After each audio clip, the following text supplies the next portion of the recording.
What if the most terrifying discovery of our time wasn't hidden in deep space, but lying in a crater, burning in the soil of Panama? What if the very thing humanity has feared for centuries, the arrival of something not of this earth, has already happened, and one ordinary man stumbled straight into its path? This is the story of Kin, a man who says he uncovered more than just a meteorite crash. He claims he found an entity, a black alien substance that moves, grows, and breathes. And now, he says they are coming for him. The first discovery.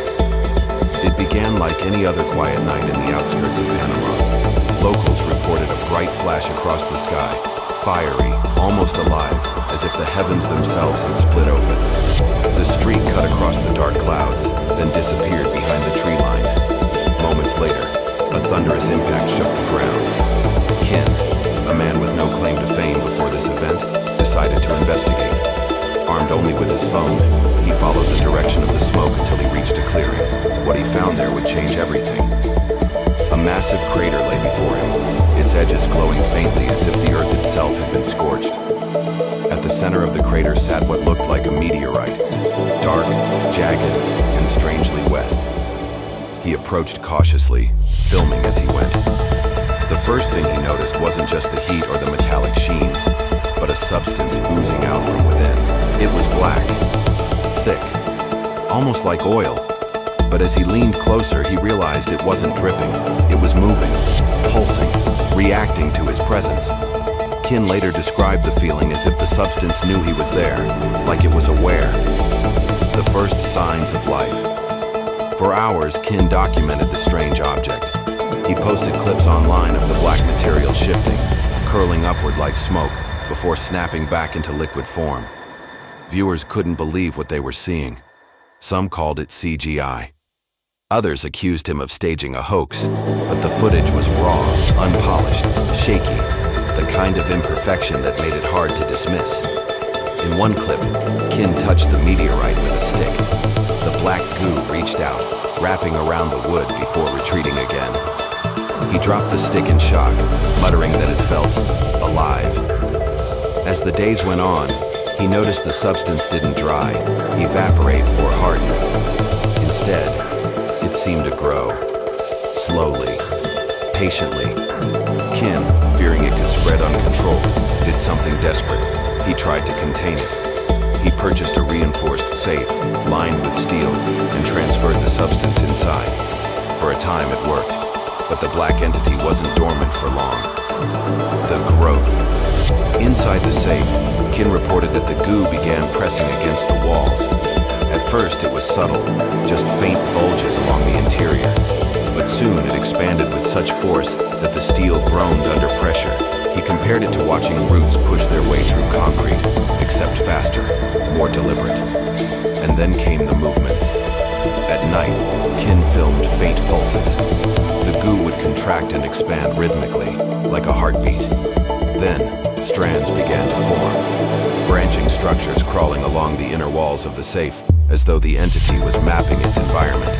By this point, Kin wasn't just an anonymous man filming a strange object. He had become a viral phenomenon. His updates spread like wildfire across TikTok, Instagram, and YouTube. People couldn't look away. Was this a real alien organism? A government experiment gone wrong? Or simply the greatest hoax of the decade? The debate didn't matter. What mattered was that more and more people were watching. And with the audience came attention. Attention Kin did not want. The first threats. It was after posting a particularly chilling update, one in which the black goo slammed against the walls of the safe, creating a metallic clang, that Kin's life took a darker turn. He released a video, his face pale and voice shaking. "They told me to stop," he whispered. "They told me to say it was all fake." According to Kin, unknown individuals had contacted him directly. He didn't name names, but he claimed they warned him to delete everything, to walk away, or face consequences. He refused. Hours later, another clip appeared. Kin sat in a dimly lit room, eyes darting nervously as he explained that he felt watched. He swore cars were following him. He said neighbors mentioned men in suits asking questions about him. He looked into the camera and said, "If I disappear, it's because of this." The hazmat suits. Then came the photographs. Social media exploded when users began posting images of unmarked vehicles in Panama. Standing beside them were figures in white hazmat suits, helmets, visors, full body protection. The images spread quickly, with many pointing out the timing. They appeared just after Kin revealed that the entity had outgrown his safe. In one of his next videos, Kin filmed himself moving a much larger container. Inside, strands of the black substance pressed against the sides, curling like skeletal fingers reaching for freedom. His voice trembled as he explained that the entity had become too strong for the safe and now had to be hidden in a new location. But the hazmat sightings suggested that others already knew where to look. The vibrations. Not long after, Kin described something even stranger. He said that when standing near the container, he could feel vibrations in the floor, low hums, almost like the drone of a machine. His phone couldn't capture the sound, but he swore the air itself seemed charged, as though static electricity surrounded the box. This detail terrified his followers. If true, it meant the entity wasn't just growing, it was generating energy. And if it could produce energy, what else could it do? Theories and speculations. By now, theories flooded the internet. Some believed it was a living alien organism, the first undeniable proof of extraterrestrial life. Others argued it was a self-replicating technology, possibly nanotech designed by an advanced civilization. A few insisted it was biological warfare material, fallen from a secret project gone wrong. But one theory rose above the rest, that whatever it was, powerful forces wanted it silenced. Because the photographs of hazmat teams weren't just coincidences. Eyewitnesses reported unmarked vehicles trailing locals, strangers knocking on doors, asking questions about Kin, and a crash site. The idea of a cover-up wasn't just speculation anymore. For Kin's growing audience, it was inevitable. The parallel to Roswell. Some viewers began drawing parallels to the most famous alleged cover-up of all time, the Roswell incident of 1947. In that case, too, strange debris was found. In that case, too, initial reports claimed it was a flying disc, before the story was quickly changed to a weather balloon. What followed was decades of speculation, witness testimonies, and government denial. And now, Kin's story felt like history repeating itself. Except this time, it was unfolding live, in front of millions of eyes. The fear of removal, of E. Kin himself admitted that he was terrified. He claimed he moved the container multiple times, never revealing its location.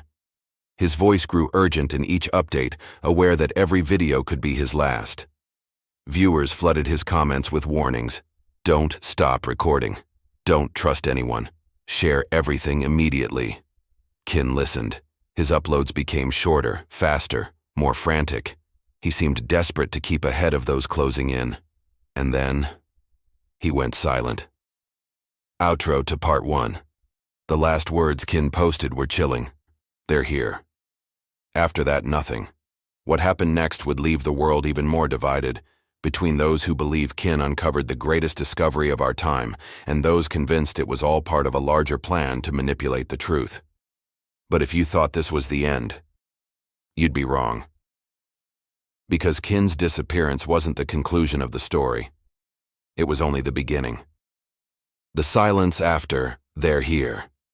The internet thrives on updates. For weeks, Kin had delivered them relentlessly, no matter how shaky, paranoid, or rushed they felt. His audience had grown into the millions. Every clip was dissected, analyzed frame by frame. But after his final post, just 2 words, they're here, everything stopped. No new footage, no live streams, no posts, nothing. At first, people thought it was part of the show. Maybe he was building suspense, or maybe the entity had forced him into silence. But as the hours turned to days, and days into weeks, the excitement shifted to unease. Because when an ordinary man vanishes after claiming to possess something extraordinary, people notice. The scrubbing of evidence. Then, something even stranger happened. Followers began reporting that Kin's videos were disappearing. Entire playlists wiped clean. Accounts that had mirrored his footage suddenly found their channels deleted. Some users claimed that even re-uploads of his clips were being flagged and removed within hours. It wasn't just social media moderation. It was surgical, precise, almost as if someone was actively erasing his existence from the internet. On Reddit, threads popped up demanding answers. Why are all Kin's videos gone? Who's deleting the re-uploads? Is this a coordinated effort? Conspiracy forums lit up. Some claimed government intervention. Others believed private corporations were involved. Companies that would want to study, weaponize, or hide the black entity for themselves.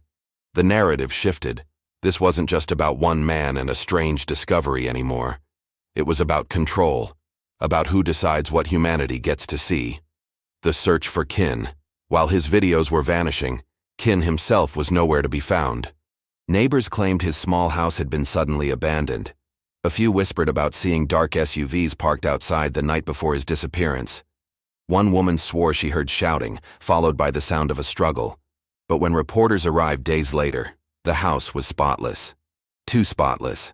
No belongings left behind, no safe, no container, no trace of Kin or the entity. It was as if he'd never lived there at all. The survivors of the live stream. Among the most disturbing pieces of evidence to surface came from a small group of viewers who had been watching Kin's final live stream. Unlike his normal uploads, this stream was chaotic, unfiltered. Kin appeared pale, drenched in sweat, his camera shaking violently as he whispered into the mic, "They're outside. They're here now. They want it. I can't." The sound of pounding at his door cut him off. The stream glitched, freezing for several seconds. Then the feed dissolved into static. A handful of people managed to screen record fragments of that broadcast before it was deleted everywhere. Their recordings spread through underground forums, but mainstream platforms purged them quickly. To this day, no one knows where the original footage went. The entity without a keeper. With Kin gone, the most chilling question of all emerged. Where is the entity now? If the black substance had remained locked away, then perhaps it was in the hands of those who silenced him. But if Kin had hidden it before being taken, then the thought of it sitting in some abandoned safe, slowly growing, waiting to escape, terrified millions.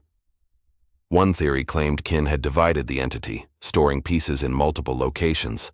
Another claimed he had mailed samples to strangers in case something happened to him. Whether these theories were true or not, the fear was the same.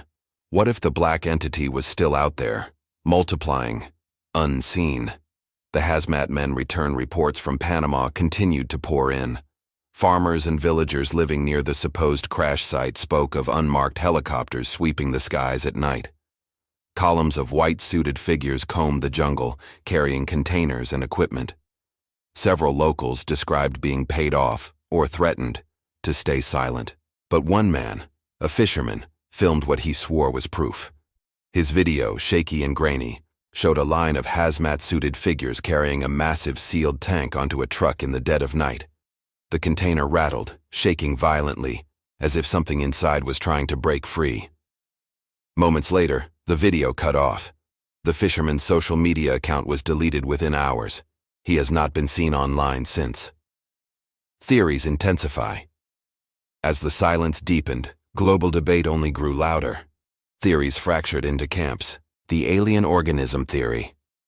The black entity was extraterrestrial life, perhaps symbiotic, perhaps parasitic.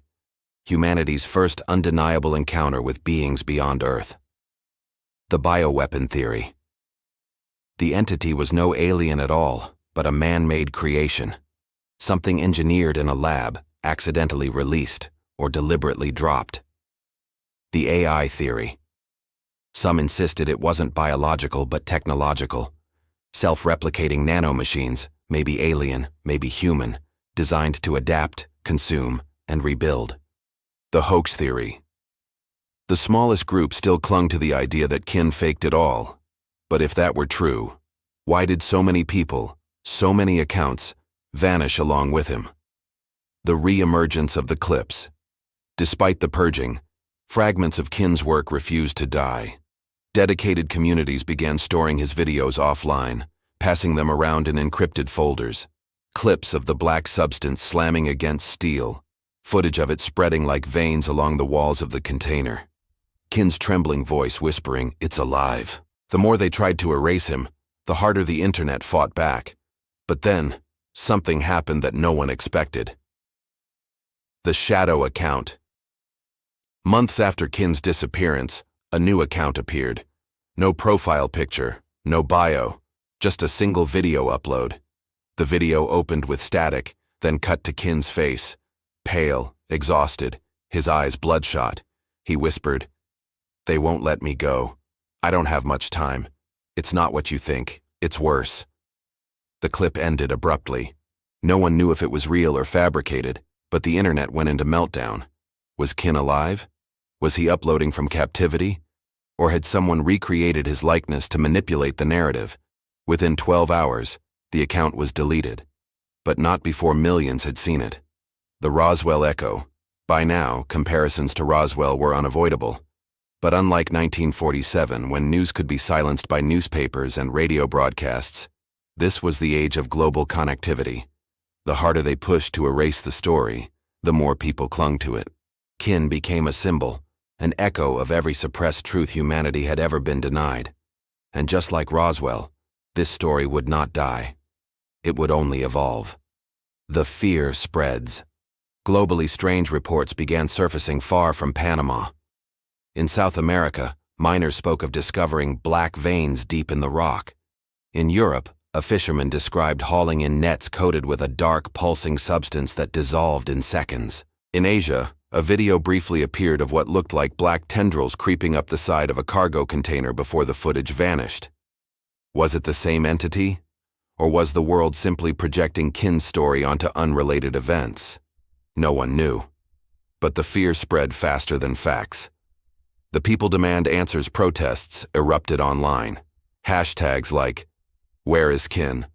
"The Black Entity," and "Stop the Cover-Up" trended worldwide. Influencers, scientists, and journalists demanded transparency. Some demanded governments release any evidence they had.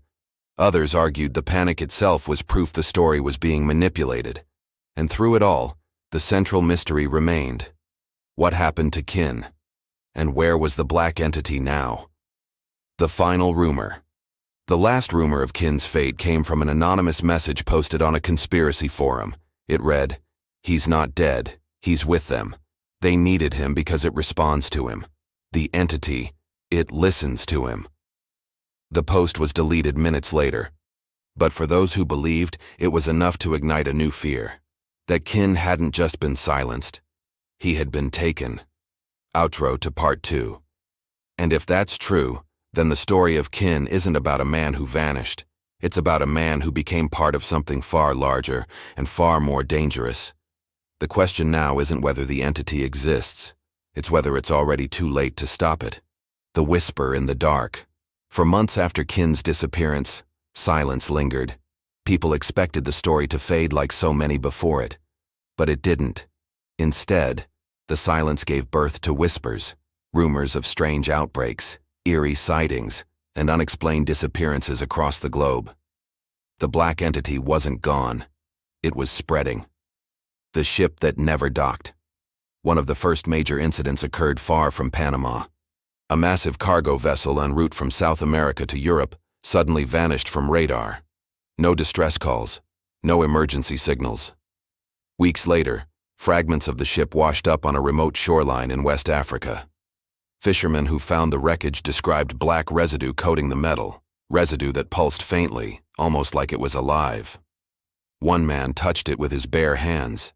According to locals, he began convulsing minutes later, screaming about voices in the dark before collapsing. His body was never recovered. The residue dissolved before scientists could analyze it. But those who witnessed it swore it looked exactly like Kin's black organism. The vanishing villages. In Panama, entire villages began reporting strange events. Cattle slaughtered in ways no predator could explain. Black, slimy trails leading into the jungle. Houses abandoned overnight. Food still on the tables, as if the families had fled in terror. One local priest, Father Javier, documented his experiences in a journal before he too disappeared. His final entry read, "It is not of this earth. It moves in the shadows. At night, I hear it whisper my name. The children see shapes in the dark. Last night, I saw eyes, many eyes, watching me from the trees." The journal was found lying on the steps of his empty church. No sign of the priest remained. The secret files leak. The most explosive development came when anonymous files were leaked onto the dark web. The documents, stamped with military insignias, detailed experiments on a non-terrestrial biological entity recovered from Panama. According to the files, the entity exhibited the following traits: extreme adaptability, able to survive in water, air, and even inside metal; rapid growth, doubling in mass within days; hive intelligence. Fragments of the entity acted independently, but always reconnected as if sharing one mind; psychological influence. Prolonged exposure caused hallucinations, paranoia, and an overwhelming desire to protect the entity at all costs. The last line of the report was chilling. Termination protocols ineffective. Entity demonstrates resistance to all known forms of destruction. The files vanished hours later, but by then, thousands had already downloaded and spread them. The kin connection. The leaked files contained something unexpected, references to a human subject. A man described as Subject K. The files claimed the entity had shown an unusual response to this subject, exhibiting calmness and even obedience when he was near. Without him, the entity became violent, unstable. The implications were terrifying. Kin hadn't just been silenced. He had been taken because he was the only one who could control it. The city outbreak. Not long after, panic struck closer to civilization. In a small South American city, residents reported a sudden blackout. When power returned hours later, dozens of people were missing. Survivors described seeing black tendrils moving through the streets during the darkness. One woman claimed her husband was pulled into the shadows by something that melted into the asphalt itself. Authorities dismissed the story, calling it a mass hysteria event. But leaked photos showed black, vein-like patterns scorched into the ground, stretching across entire blocks. And when journalists tried to cover the story, their articles disappeared within hours. The paranormal divide. The internet divided into camps again. Some insisted this was proof of alien life, intelligent, hostile, and unstoppable. Others argued it was spiritual, a demonic presence released by the meteorite, feeding on fear and worship. A small but growing group believed the entity was not from outside Earth at all, but from beneath it. Something ancient, dormant, awakened by the crash. Whatever the explanation, the sightings grew more frequent. The return of the voice. Then came the voice. Dozens of people began reporting the same hallucination. A voice in their heads, calm, commanding, whispering in a language they didn't understand. Some described it as metallic, others as deep and resonant, like the sound of the earth itself speaking. One man in Brazil live-streamed his experience. Shaking, crying, he begged the audience to listen. "It's calling us. It doesn't want to hurt us. It wants us to join." Moments later, his stream cut to black. His account was deleted. No one ever saw him again. The global panic. Governments could no longer ignore the phenomenon. News outlets reluctantly began covering it, though always cautiously, framing it as rumors or internet hysteria. But behind the scenes, leaked flight logs revealed military cargo planes moving through Panama weekly. Satellite images showed entire stretches of jungle being burned, scorched black, only to regrow unnaturally fast. World leaders refused to comment, but the silence spoke volumes. They weren't denying it. They were terrified. The cult emerges. As fear spread, so too did belief. A movement calling itself the Children of the Black Star began to rise online. They believed the entity was a messenger, a harbinger of evolution. To them, Kin wasn't a victim. He was a chosen prophet. Their forum spoke of preparing for the return. Some even claimed to be building shrines in the jungles of Panama, hoping to summon the entity. Authorities dismissed them as fanatics, but satellite images showed large gatherings in remote areas, and some of those people never came back. The mass abduction theory. The most disturbing report suggested the entity wasn't just consuming, it was transforming. One whistleblower claimed the missing villagers weren't dead. They had been absorbed into the black organism, their consciousness still alive, trapped, part of a hive mind. If true, it meant the entity wasn't destroying humanity. It was recruiting it.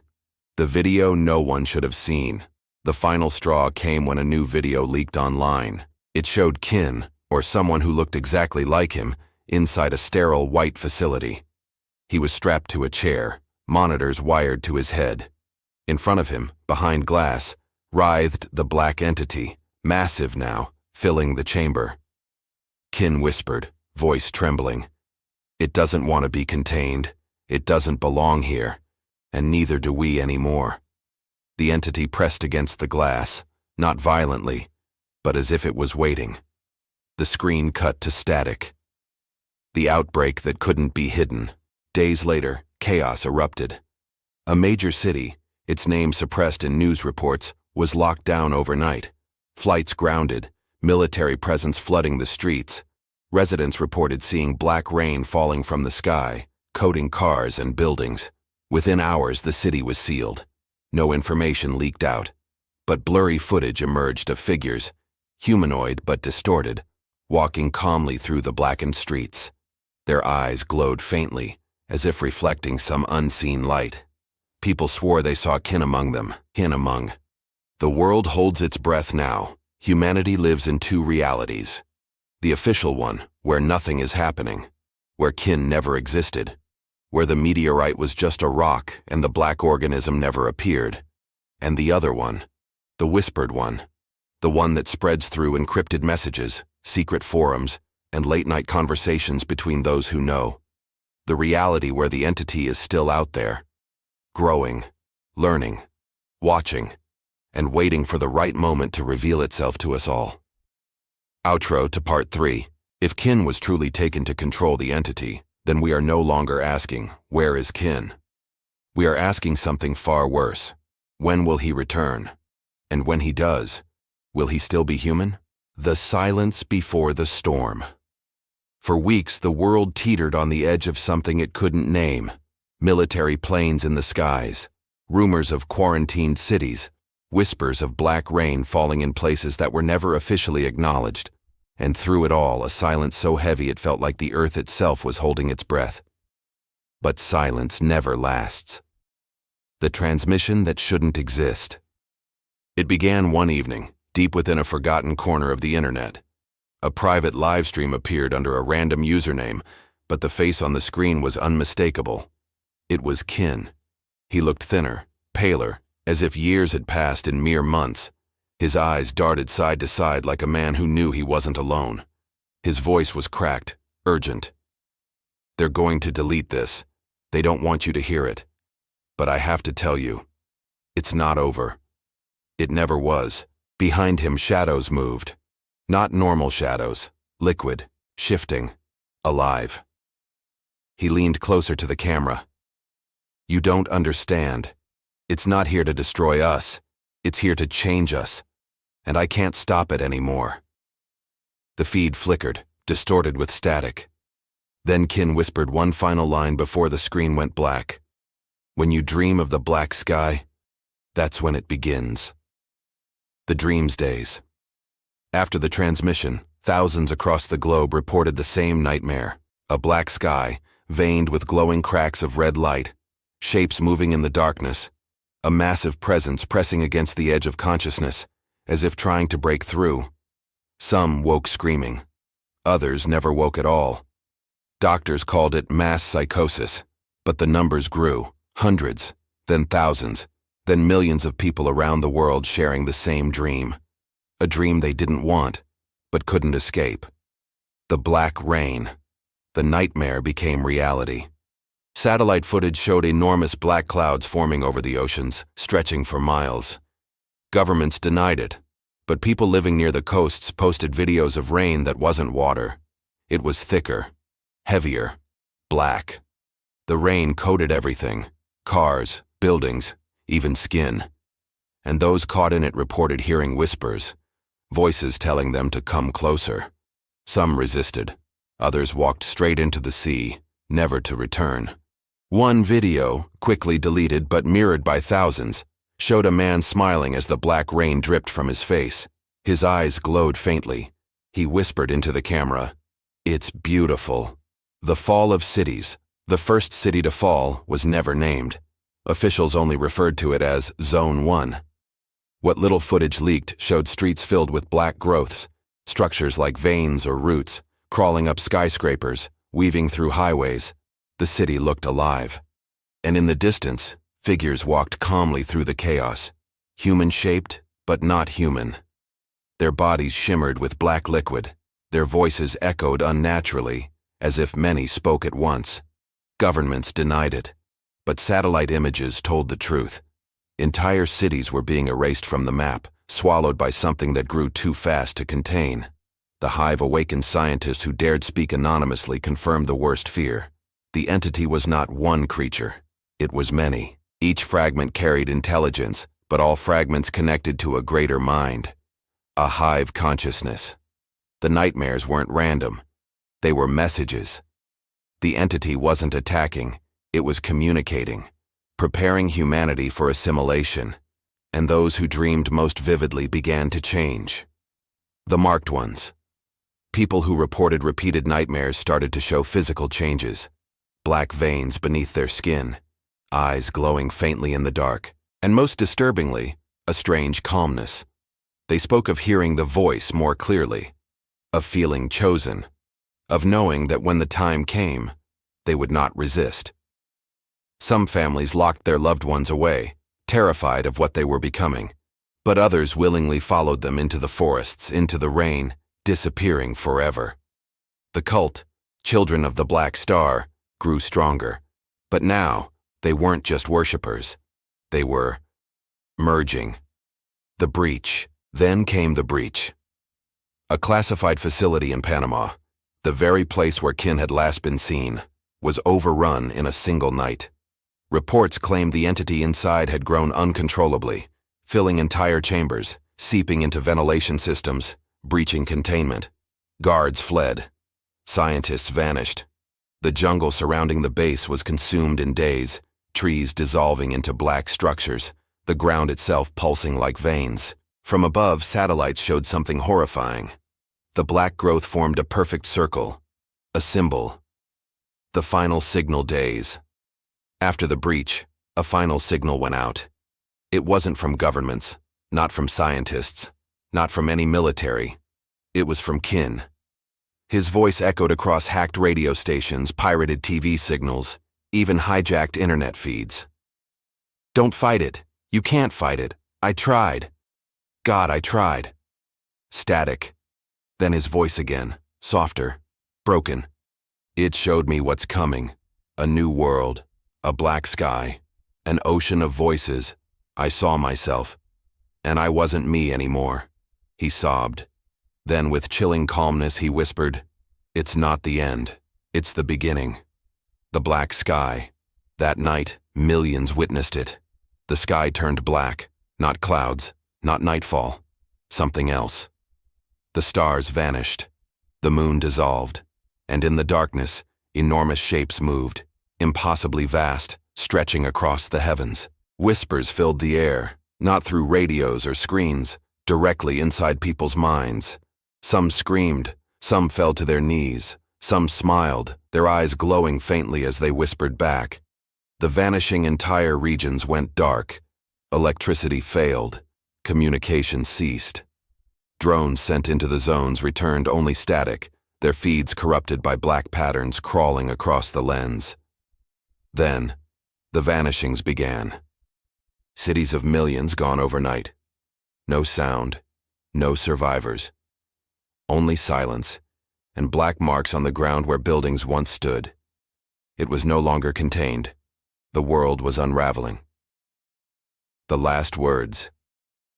Before everything went dark, one final message appeared across every screen, every device, every broadcast in the world. It was Kin. His face, barely human now, shifting, rippling with blackness. His eyes glowed, yet his expression was calm. He leaned forward and whispered, "You were never alone. You never will be again." The screen went black. The end, or the beginning. And then, silence. No more broadcasts, no more updates. Only rumors, fragments of survivors speaking of black skies, glowing eyes, and voices that never stop whispering. Some say Kin became the bridge between humanity and the entity. Others claim he was consumed, his soul now part of the hive. But one thing is certain, the meteorite was never just a rock. It was a seed. And now, it has bloomed. Outro. Hook for viewers. So now, the question isn't whether we'll survive. It's whether we'll even remain human. Because if the black sky spreads, and the whispers grow louder, we won't resist. We'll join. And when we do, the world as we know it will end, not with destruction, but with transformation. The house that watches you, the asylum, the meteorite, all warnings. And now, the truth. The black sky is here, and it's watching you.